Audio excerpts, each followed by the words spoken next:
First of all, yes, I am holding the book in the thumbnail, and I even have another one in shot here. My mum got me this for Christmas, graphic novel version of the Odyssey, which is very sweet. I haven't read it yet, but I'm looking forward to. But yeah, the book visuals are clickbait because I'm not actually going to be talking about the book. I'm just going to be talking about this new trailer that dropped, of course.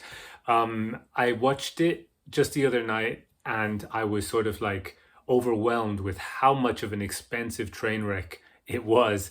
And I don't know, like I was really excited to see the cultural conversation that it sparked because, you know, Greek myth, huge Hollywood Christopher Nolan movie. It means everyone's going to be talking about something that I like.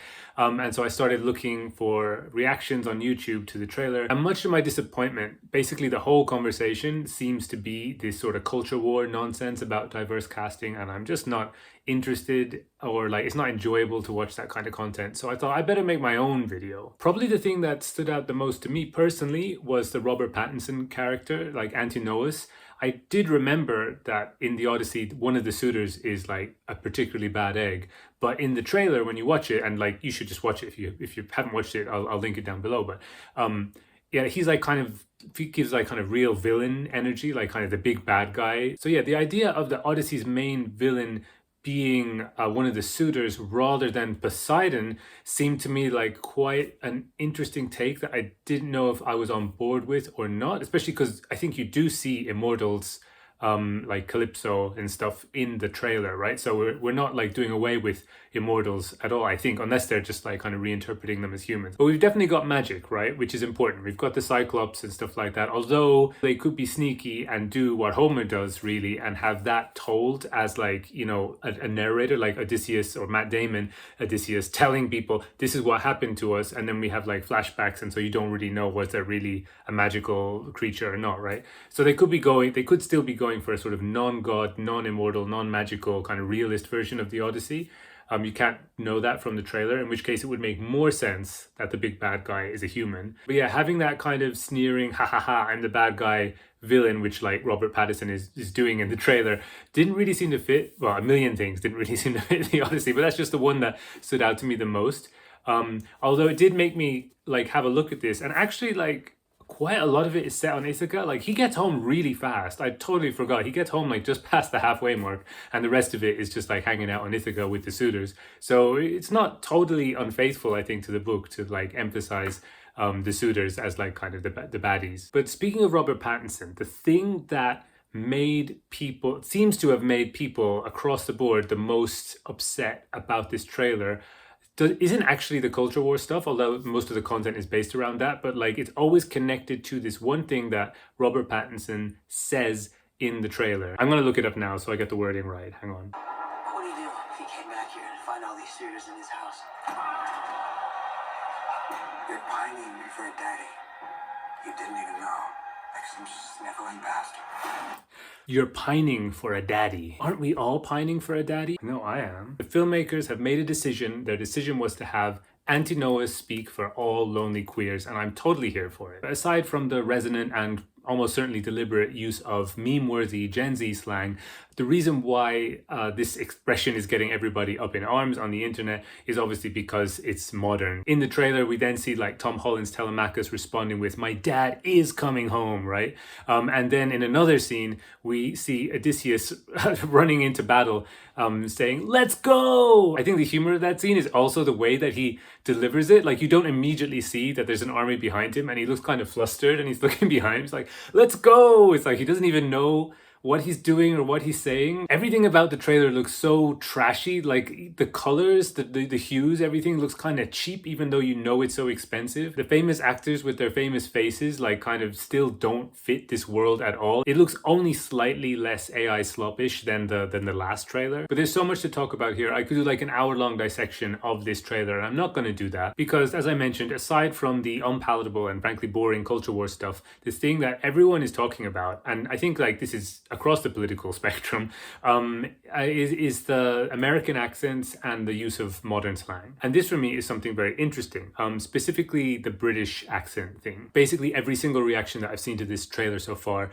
has honed in negatively on the use or the non-use of British accents. Like, why are there no British accents? Why aren't these ancient Greeks sounding British? And it's fascinating to me that people have such a sort of visceral reaction that something is fundamentally wrong with this movie or with this fantasy world based on the fact that people are speaking in non-British accents and using like modern American slang. So that is the aspect I'm going to focus on in this video. First of all, everyone's talking about British accents, but they're actually not talking about British accents. They're talking about something much, much more specific. They're talking about Southern posh English accents. The Odyssey trailer would be just as, if not more jarring, if all the cast had accents from Liverpool or accents from the West Country or Geordie accents. I would empty my bank account to see a version of the Odyssey in cinema with Geordie accents. Like, that would be insane. If you don't know a Geordie accent, please just look it up. Do yourself a favor. It's one of the best. It's probably the best English accent. Shout out to Newcastle. My dream is that you guys get the Iliad. But this isn't just about regional dialects. No, this is about history.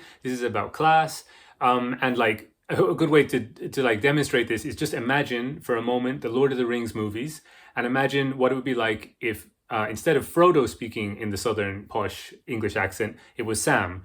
And Frodo spoke in his like West Country accent, right? Just swap their voices for a minute, play those scenes in your head, and see how they feel, right? And imagine on another level that the elves at Rivendell speak working class Cockney British, and the orcs speak the southern posh English accent, right? Just switch those around and see how that changes kind of the dynamics of the movie. So to all the people who've just watched the Odyssey trailer and are saying, I don't know why, but I just feel like fantasy movies should have British accents. I'm here to tell you why. Honestly, this is the kind of cultural politics that I really love chatting about, so I'm just going to go for an unashamedly nerdy deep dive here. So, to borrow a phrase from the epic poet Homer, let's go. In England, the government and the royal family are in the south part of the country, and the posh southern English accent is still associated with like elevation and high status even today, which is honestly ridiculous. It is on the wane, I think, but like definitely like even now, if I hear a BBC news anchor speaking in a voice which isn't posh and isn't southern, then I am a little bit surprised. I kind of turn my head. So that's local British culture. The question is, how does this hierarchy of voices end up in globalized American culture, i.e. Hollywood films in this case? Well, if you watch old Hollywood movies, you'll notice that almost all the actors have this sort of vaguely British accent. And really, I don't know why. It's like you guys had a whole revolution, so you didn't have to glorify how British elites sound, and this is what you chose. So it's on you, America. I will say I quite like the posh way that they trill their R's, like America. I'm an American. Like, I don't know, I really like that for some reason. But for better or for worse, this trend died out. I think it's kind of in the post-war period where Americans sort of like becomes one of the global superpowers of the world, and it's like, you know what, actually we're pretty great and this is how we talk, so deal with it, Europe. And so probably somewhere around the 1950s, the posh southern English accent as a cultural phenomena across American movies dies, but not completely. Like a Horcrux or Sauron's Ring of Power, one subgenre of American cinema managed to keep alive the spirit of the posh southern English accent. And this genre, I think, really is the most important piece of the puzzle in explaining why people feel the way they feel when it comes to the Odyssey trailer. Enter the Hollywood Bible epics of the 1960s. Why was this a thing? I don't know. That's probably a whole video unto itself. All I know is that if I end up spending Christmas with my mother, we're going to be watching Charlton Heston in sandals. What I do know is that these movies were some of the most expensive and successful movies made by Hollywood studios at the time, up to that date. I mean, like, they were sort of like the dying flash of glory of the Hollywood studio system because TV happened in the 60s, right? So people stopped going to the movies and it was sort of like a disaster for the film industry.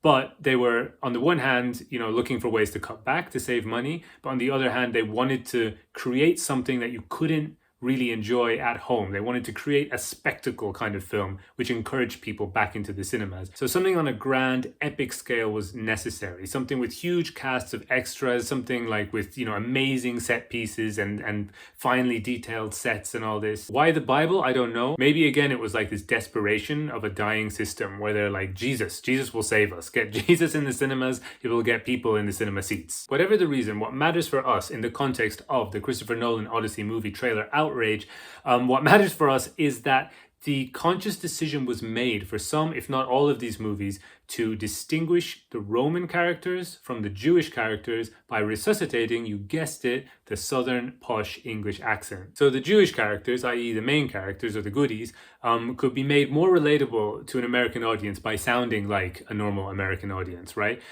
They basically represented the new Hollywood, the way that films were being made, like normal films were being made then in Hollywood. Whereas the Romans would embody the old Hollywood by speaking in the fancy foreign British accent. There's actually much more to it than this though, because of what Britishness and the British Empire represented in the popular imagination of Americans in the 1960s. Using the image of the British Empire to depict the Roman Empire allows like the filmmakers to really quickly attach a lot of images and depth to these characters and these places, like in the audience's minds, right? Like we get sophistication, technological ingenuity, high status, military power, not to mention a monarchy which maps very neatly onto the emperor-centered system of Roman governance. But also, and crucially, in the 1960s, the British Empire is dead. So it's also a symbol of the past, of the symbol of like a system of domination, of the enslavement of free peoples around the world based on their ethnicity, of kind of an old, creaky, fusty system that needs to be replaced with a new one. Maybe, say, an American global superpower. But yeah, after the war, you get this paradox where empire has the associations of, you know, high class and sophistication, but also cruelty, arrogance, exploitation, and hubris. So we get this formula where the good guy Jewish characters tend to get relatable American accents, and the bad guy Roman characters tend to get the southern posh English accent. Now this formula is so successful, like it really stuck, you know, and not just for historical epics. Think of Star Wars, right? Although technically that is set a long time ago, right? So I guess maybe it does kind of count. Personally, I really think of Star Wars much more as a fantasy movie than a sci-fi movie, but however you define it, it has got an epic quality to it, right? Yes, Obi-Wan Kenobi has a British accent, but you know, one, he's old, and two, he's gonna die halfway through the film, so that's totally okay. The important thing is that our young plucky heroes all have American accents, while the Imperial bad guys are all southern posh English Nazis. And the biggest bad guy, Darth Vader, is probably the best example of this accent fetishization thing in the whole world, right? Because he was played by an English actor with a West Country accent. Think Samwise Gamgee from Lord of the Rings, right?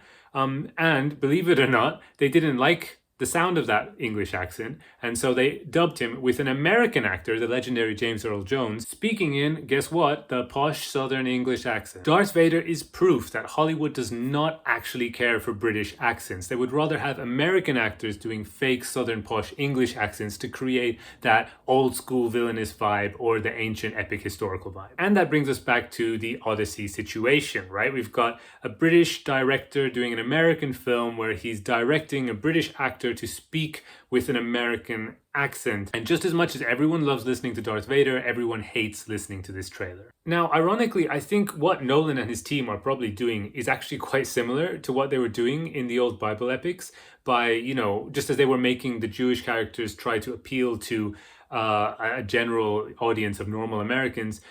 Here, they're, you know, trying to make the ancient Greeks sound like normal Americans, modern day normal Americans, rather than elevated, stuffy, ancestral Brits. I think it's also worth noting that, you know, the trailer feels silly in a lot of different ways, like the really over-the-top, gravelly voice of Matt Damon saying like, I'm gonna get home somehow, or whatever, right?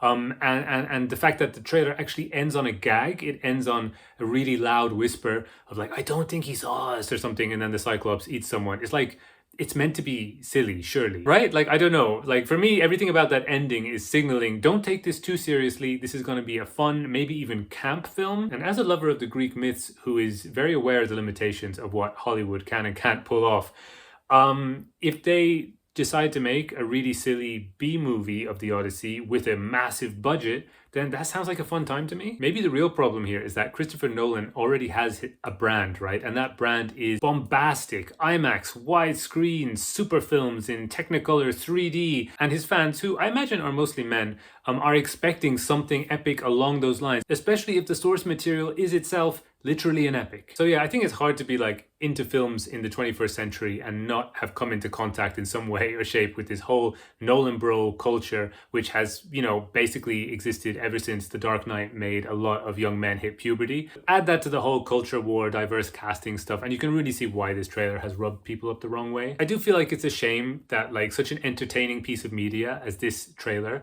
which should generate like so much discussion. I feel like instead, well, there is a conversation around it, but like it's just quite an unpleasant conversation with lots of like racism and bigotry and stuff that like it's not a nice place to be. And I want my Greek myth discourse, you know, in popular culture to be a fun place to be. It's also just annoying because like, you know, from day one when I saw Matt Damon is Odysseus, I was kind of laughing and telling people like how ridiculous the casting for this movie is. And now I can't say that without having to add a qualifier, but like, you know, like I don't mean in a racist, transphobic way. I mean like everything is ridiculous. But that's the moment we're living through, I guess. I hope this video adds something to the discourse in the sort of like fun, lighthearted, nerdy way that I was hoping for. If you've seen the trailer, do let me know down in the comments what you thought about it. I'd love to hear from you. Next week I will be talking about books and books alone, I promise. See you then.